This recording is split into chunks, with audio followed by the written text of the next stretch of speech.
I welcome you all for this video tutorial.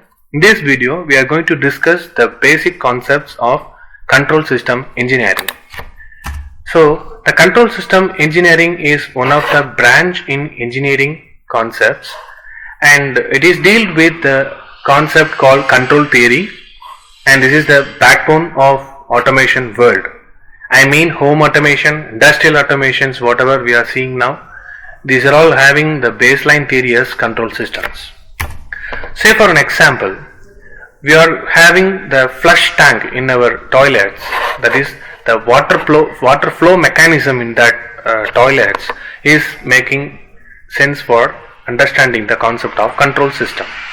See, let us assume this is the flush tank in our toilet. This is the water source. So through this pipe only the water is coming towards this, the water is coming inside to this flush tank. This is the outgoing pipeline from the flush tank. Okay. So what have to do is, we have to fill the tank. Automatically the filling process has to be stopped whenever the water reach this level. Okay. So for that, what is actually they are designed so far is, they have fixed one float ball, okay, somewhat white color ball you can see in the inside your flush tank. So this is the float ball is there. Along with the float ball there will be a rod like structure and also one limit switch is there. Okay, so whenever the flush tank getting empty, so the water source automatically get into, the water source will supply the water into the flush tank. Okay, automatically the water get filled. Okay, water get filled in this flush tank, and along with the water level, water surface, the float ball is getting some upside moments. Okay, so it is float ball, so it is getting some upside moment.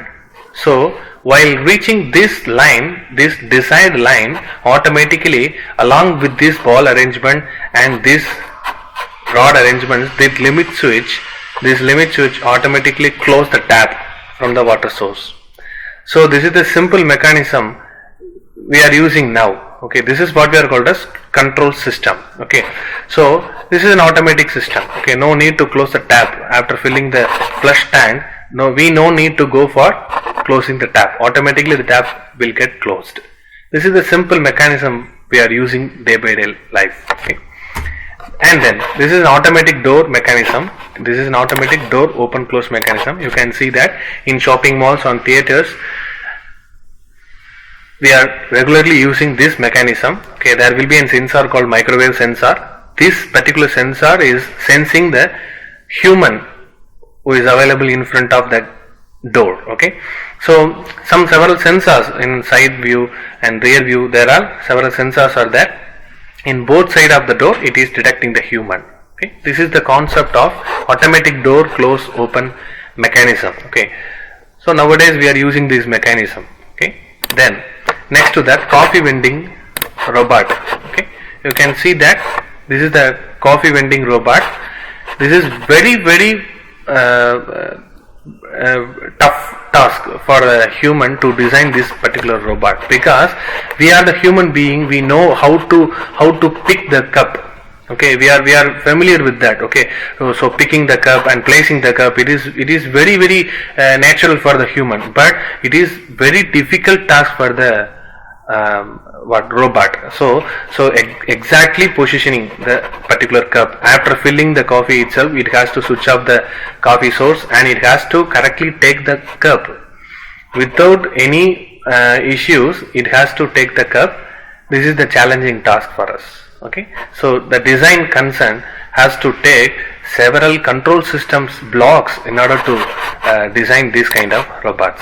Okay, this is another robot called industrial robot. Nowadays industrial sectors are having robots. Okay, instead of using the human the manpower, they are using the robots as the main tool for accessing the tool as well as to do the works. Okay, so this is one kind of robot which is doing welding. Okay, so similar to that coffee vending machine, the industrial robot, the welding robot is very difficult to design, because exact position of the weld spot should be identified and it has to be the welding rod should be spotted at a specific distance. Okay, if the distance is making there is a mistake with this distance between the spot and the material, means the welding will not be correct and then welding will not be good. So the industrial robot, especially this welding robot, is very crucial to design. And by the way, this control system engineering, connecting the human with machine. Okay, so you can see that see this example, door open close mechanism. Actually this is connecting the machine with the human, is it not? And this is what connecting the machine with the machine. Okay, this is coffee vending machine as well as the industrial robot. This is connecting the machine with machine. Okay, the basic concept of this theory is feedback.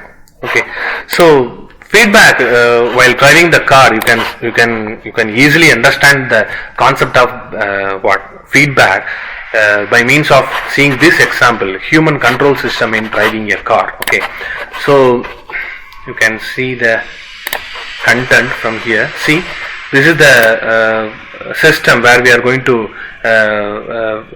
this is the actual procedure of driving the car. Okay, hands are operating the steering and his legs are operating the accelerator, brake and clutch, and here his eyes are actually seeing the lane. Okay, so side view, with the help of side mirror you can see the vehicles coming around us. Okay, so exactly with the help of eyes we can see the road map. Okay, so see, you can see, so each and every system is depends upon the feedback. Okay, whatever the sceneries he is seeing, while seeing the red signal, his eyes are giving the command to the brain is giving the command to the legs, and he is putting the brake. Okay, this is what we are called as feedback. So this particular human being is seeing the environment with the help of eyes, and he is reporting to it his brain. His brain is taking decision and actuating, giving some actuator signal to his legs, and his legs is executing the task called braking the car.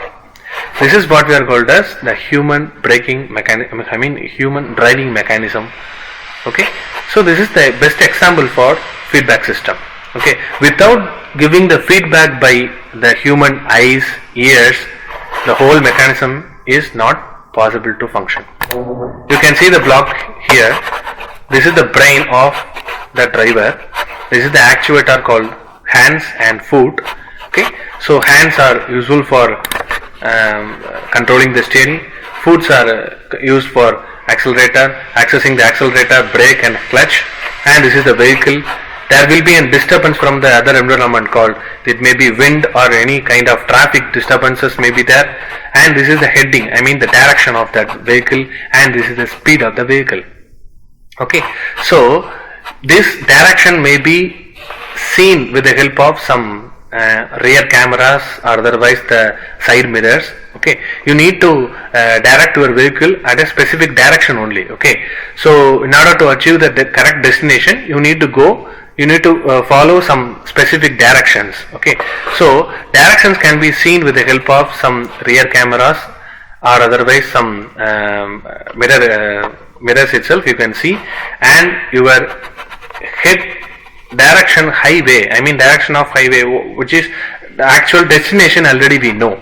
Okay, where we need to go. Okay, so in order to destinate the place X, we need to go left, right. Okay, so 2 lefts, 2 right, consecutive left and right, 2 we need to take. That is already we know. Okay, so what is the present direction of the vehicle? What is the desired direction of the vehicle? So we need to subtract both of them. This is the error. This error can be given into the brain. This brain handles the actuator called hands. Hands is nothing but linked with steering. Similarly, if you are fixing the speed of the vehicle as 50 km/h, then with the help of your eyes, you can see the speed of the current speed of the vehicle in speedometer, and this speedometer speed, the current speed is measured by the eyes, and you fixed the specific speed, the desired speed as 50 km/h. Now car is moving by 30 km per hour. So the difference is can be calculated over here. 30, 50 minus 30, that is 20. So this 20, I mean we need to increase 20 km per hour speed. This will be decided by the brain. So it is commanding the foot to give some more acceleration. Okay, so the foot is giving some more acceleration. So now the vehicle is getting some more 20 km per hour. The speed is now at 50 km per hour. So this is the human. Whenever, if suppose there will be an speed breaker in that way. So what we have to do, while seeing the speed brake, immediately the eyes are telling it this to that brain. Brain is automatically giving command to that actuator, I mean braking systems. Okay, this is what we are called as car driving mechanism. We are having control logic in our brain. We are having actuators. This is the system what we are controlling, and these are all the comparators. This is also, actually practically speaking, these comparators is also available inside the brain itself. Okay, so for the sake of studies, we are separately studying the components of control system as comparators, brain, actuators, and the system. This is the feedback measurement. Okay, now this is the one more example for closed loop, the control system. This is the water tank level maintenance system. Automatically the water level will be measured and it is given to the comparator. This is the set point. Okay, water level, prescribed water level is already given to the system. Present water level is given through this way, and the difference between these two distance is calculated over here. And by the way, the actuator means the motor. Okay, so the motor getting controlled. This is what we are called as control system. So in general we can say that there will be a controller. In control systems, this is the plant or the process to be done. This is the disturbance input. I mean from the environmental itself there will be a disturbance. This is the control output. From the output itself we are measuring some data. This is what we are called as feedback. This feedback is given into that controller. Already we commanded the required or desired input to the controller. So these are all the main parts of a control system. See, you can start from the data. You can see the data started over here, and it is going to the process and it is again coming into the controller. This is making some loop. So this is also can be called as closed loop system. This one is open loop system. Okay, we need to command the controller. Controller will give the manipulated signal and the plant will get operated. This is what the controlled output. Okay, you can differentiate these two by means of this video. You can see that the driver is adjusting. See, you can see the driver is adjusting some adjustment in side mirrors. See, this is volume control, I think. I don't know exactly, but this is what we are called as controller. Okay, he is controlling some system mechanisms with the help of this knob. Okay, see, he is adjusting the side window mirror, and also with the help of, in particular second, he is used to control the side mirror with the help of the button. Okay, this is what we are called. No need to see. Now you can see. Okay, he will use one particular button. I mean, with the help of some input output arrangements, he will adjust this side mirror. Okay. So this is what we are called as open loop control system. Okay, this is not automatic. Okay, he is controlling the switch, and by the way, this side mirror is getting controlled. This is what we are called as. In this particular location, this is particular operation, there is no need of feedback. Okay, the human is directly controlling the actuators or controller. It is getting controlled. So this is what we are called as open loop system. There are so many advantages and disadvantages for both open loop system and closed loop system. So while comparing both of them, the closed loop system is somewhat getting more advantages. Okay, because this is completely automatic. Okay, so here in order to give the command input, the human is needed. Okay, now there are two major parts is there. Okay, classical control system engineering and modern control system engineering. In classical control system engineering, we need to focus on the transfer function, Nyquist stability criteria, stability of data, sampling of data, Nyquist plot, poles and zeros, Bode plots. These are all the common topics what we are going to learn under the concept of classical control theory. Okay, I think these all concepts are outdated. Okay, so now we are moving towards modern control system engineering. Modern control system engineering is all about state variable analysis. The concept of the state variable analysis comes under the umbrella of modern control system stream. So nowadays we are using digital systems. Okay, so many digital systems can be connected together. Okay, so this is what we are called as modern control system engineering. Okay, so we have seen the industrial robots, who is the number of robots working for welding purpose or spraying purpose, is it not?